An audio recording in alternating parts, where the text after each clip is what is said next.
రాష్ట్రం ఆర్థికంగా బాగా లేదు, అప్పు పుడతలేదు, అనా పైసా ఎవడు ఇస్తలేడు. ఎవరినైనా కలవడానికి పోతే బ్యాంకర్లు దొంగలను చూసినట్టు చూస్తున్నారు తెలంగాణ రాష్ట్ర ప్రతినిధులను. ఎవడు ఢిల్లీకి పోతే అపాయింట్మెంట్ కూడా ఇస్తలేడు, వీడు వస్తే చెప్పులు కూడా ఎత్తుకుపోతాడేమో అన్నట్టుగా ఆ పరిస్థితి ఉంది దేశం ముందల.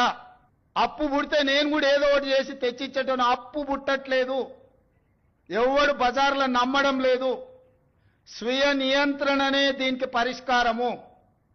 ఎట్లున్నదంటే కాంగ్రెస్ వాళ్ళు చెప్పింది, ఒక ఊళ్ళే మొలక నాట్లేసే టైం వస్తే అలుకుడు చేస్తాను, బట్టలుతాను.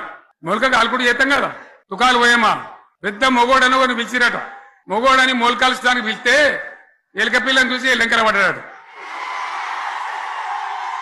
ఇక మా అంత సిపాయిలు లేరు, మేము తెచ్చే ఇస్తాం, 6 సందమామలు పెడతాం, 7 సూర్యులు పెడతాం అని నమ్మబలికి ప్రజలను దగా చేసి మంచిగున్న తెలంగాణ నాగం పట్టించి ఓట్లు వేయించుకొని ప్రజలను మోసం చేసిండ్రు, దగా చేసిండ్రు. ఈ మాట నిజం, మీ అందరికి తెలుసు.